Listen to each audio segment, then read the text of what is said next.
ಅವರದ್ದು ಪುಟ್ಟ ಸಂಸಾರ. ಜಾತಿ ಮೀರಿ ಮದುವೆಯಾದ ಜೋಡಿಗಳಿಗೆ 2 ಮುದ್ದಾದ ಹೆಣ್ಣು ಮಕ್ಕಳಿದ್ದುವು. ಆದರೆ ಸಂಸಾರದ ಜವಾಬ್ದಾರಿ ಹೊರಬೇಕಿದ್ದ ಪತಿ ಮೊದಲ ಹೆಣ್ಣು ಮಗು ಕೊಲೆ ಮಾಡಿ ಜೈಲು ಸೇರಿ 2ನೇ ಮಗುವಿನ ಜೀವನಕ್ಕಾಗಿ ತಾಯಿ ಗದಗಿನಿಂದ ಹಿಂಡಲ್ಗ ಜೈಲು ಅಲೆದಾಡುವ ಪರಿಸ್ಥಿತಿ ನಿರ್ಮಾಣವಾಗಿದೆ. ಹೌದು, ಆಕೆ ಮುಸ್ಲಿಂ ಮಹಿಳೆ. ಸಮುದಾಯದ ವಿರೋಧದ ನಡುವೆ ಹಿಂದೂ ಹುಡುಗನ ಮದುವೆಯಾಗಿ ಜೀವನ ನಡೆಸುತ್ತಿದ್ದಳು. ಆಕೆಗೆ ಹೆಣ್ಣು ಮಕ್ಕಳು ಹುಟ್ಟಿದ್ವು ಎನ್ನುವ ಕಾರಣಕ್ಕೆ ಪತಿ ಮೊದಲ ಮಗಳ ಕೊಲೆ ಮಾಡಿ ಶಿಕ್ಷೆ ಅನುಭವಿಸುತ್ತಿರುವ ತಂದೆ ಈಗ ಹಿಂಡಲ್ಗ ಕಾರಾಗೃಹದಲ್ಲಿದ್ದಾನೆ. 2ನೇ ಮಗಳ ಶಿಕ್ಷಣಕ್ಕಾಗಿ ಹಾಗೂ SIR ದಾಖಲೆಗೆ ಗಂಡನ ಆಧಾರ್ ಕಾರ್ಡ್ ಬೇಕಿದ್ದು ಪತ್ನಿ ಗದಗಿನಿಂದ ಬೆಳಗಾವಿಗೆ ಬಂದು ಹಿಂಡಲ್ಗ ಜೈಲಿನ ಅಧಿಕಾರಿಗಳು ಸಹಾಯ ಮಾಡದ ಹಿನ್ನೆಲೆಯಲ್ಲಿ ಬೀದಿ ಅಲೆಯುತ್ತಿದ್ದಾಳೆ. ಆಕೆಗೆ ಬೇಕಿರುವುದು ಗಂಡನಲ್ಲ, ಆತನ ಆಧಾರ್ ಕಾರ್ಡ್. ಅದನ್ನು ಕೊಟ್ಟರೆ ಇದ್ದ ಮಗಳ ಜೀವನ ಉಜ್ವಲವಾಗುತ್ತದೆ ಎನ್ನುವ ಭರವಸೆಯಲ್ಲಿ. ಸರ್, ನನ್ನ ಹೆಸರು ಶ್ರೀದೇವಿ ಪ್ರಶಾಂತ್ ಗೌಡ ಪಾಟೀಲ್ ರೀ ಸರ. ನಾನು ಗದಗ ಡಿಸ್ಟಿಕ್ ರೋಡ್ದಿಂದ ಬಂದೇನಿ ಸರ ಇಲ್ಲಿಗೆ. ನನ್ನ ಗಂಡ ಪ್ರಶಾಂತ್ ಗೌಡ ಪಾಟೀಲ್ ಅವನಿಂದ ಭಾಳ ಅನ್ಯಾಯ ಸಹಿಸ್ಕೊಂಡೇನಿ ಸರ್. ನಾನು ಇಲ್ಲಿವರೆಗೂ ನನಗೆ ಅನ್ಯಾಯ ಮಾಡ್ಕೊಂಡೆ ಬಂದಾನ್ರಿ. ಅವ 10 ವರ್ಷದಿಂದ ಕೋರ್ಟಿಂದ ಆರ್ಡ್ರ್ ಆಗೈತಿ, ಪ್ರತಿಯೊಂದು ಆಗೈತೆ ಸರ್.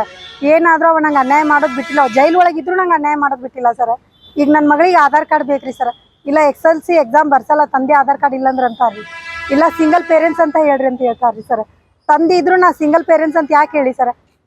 ಆಕಿಂದ ಏನು ಟೆಸ್ಟ್ ಮಾಡ್ತಾರ ಮಾಡ್ಕೊಲಿರಿ, ಮಾಡ್ಕೊಂಡು ನನ್ನ ಮಗಳಿಗೆ ತಂದೆ ಅನ್ನೋದು ಇದು ಕೊಡಿಸ್ರಿ ಸರ. ಈಗ ಕೇಳಿದ್ರೆ ಅವ್ರ ತಂದೆ ಅನ್ನೋದು ಇದು ಕೊಡಂಗಿಲ್ಲ, ಆಧಾರ್ ಕಾರ್ಡ್ನ ಕೊಡಂಗಿಲ್ಲ ಅಂತ ಹೇಳ್ತಾರ್ರಿ ಸರ್ ಅವರು. ಆಧಾರ್ ಕಾರ್ಡ್ ಏನು ಮಾಡಿದ್ರು ಕೊಡವಲ್ರಿ ಸರ್ ಅವರು. ನಮ್ದು ಈಗ ಬೇರೆ ಮದ್ವೆ ಆಗೈತಿ, ನಾನು ಬೇರೆಯವ್ನ ಒಟ್ಟಿಗೆ ಅದೀನಿ ಅಂತ ಹೇಳ್ತಾರ್ರಿ ಸರ್. ಬೇರೆಯವ್ನ ಒಟ್ಟಿಗೆ ಇರ್ಬೇಕಂದ್ರೆ ಅವ್ನ ಮಗುಗೆ ಇಟ್ಕೊಂಡು ನಾನೇ ಎಷ್ಟು ಹೋರಾಟ ಮಾಡ್ಲಿರಿ ಸರ್? ಸಮಸ್ಯೆ ಸರ, ಮೊದಲು ಒಂದು ಮಗು ಕೊಂದಾನ್ರಿ ಅವ. ಎಷ್ಟು 1.5 ವರ್ಷದ ಮಗು ರೀ ಸರ್. 2014-15 ಆಗಿದ್ರಿ ಇದು. ಕೊಂದು ಜೈಲಿಗೆ ಬಂದಾನ್ರಿ ಸರ್. 14 ವರ್ಷ ಶಿಕ್ಷೆ ಆಗೈತಿ ರೀ. ಹಾಂ ಸರ. ಈಗ ಇನ್ನೊಂದು 3-4 ವರ್ಷ ಅಂದ್ರೆ ಶಿಕ್ಷೆ ಮುಗಿಬೋದ್ರಿ. ಅದು ಮುಗ್ದಿನ ಮ್ಯಾಗ ಆಚೆ ಬರ್ಬೋದ್ರಿ. ಆಚೆ ಬಂದ್ಮ್ಯಾಗ ಜೀವನ ಮಾಡ್ಬೋದ್ರಿ, ಇಲ್ಲ ಬ್ಯಾಡ ಅಂದ್ರೆ ಡೈವರ್ಸ್ ತೊಗೋಬೋದ್ರಿ ಸರ. ಆದ್ರೆ ಈಗ ಆಕೆಗೆ ಅಪ್ಪ ಅನ್ನೋದು ಇದು ಬೇಕಲ್ರಿ ಸರ. ನಾನಿರೋದು ಗದಗ್ನಾಗ ಇರ್ತೇನೆ ರೀ ಸರ. ನಮ್ದು ಗದಗ ಡಿಸ್ಟಿಕ್ ರೋಣ ರೀ. ಇಂಡಲ್ಗಾಗ ಹೋಗಿನ್ರಿ ಸರ. ಅಲ್ಲಿ ಪೊಲೀಸ್ರು ಏನು ರೆಸ್ಪಾನ್ಸ್ ಮಾಡವಲ್ರಿ. ನೀನು 6 ಗಂಟೆವರೆಗೂ ಕುಂದ್ರಿಸ್ಯಾರಿ ನನಗೆ. 6 ಗಂಟೆಗೆ ನನಗೆ ಬಸ್ ಸಿಕ್ಕಿಲ್ಲ ರೀ ಸರ. 10 ಗಂಟೆ ಮಟ್ಟ ಕುಂತು ಬಸ್ಸಿಗೆ ಹೋಗೇನ್ರಿ ಸರ್. ನಾನು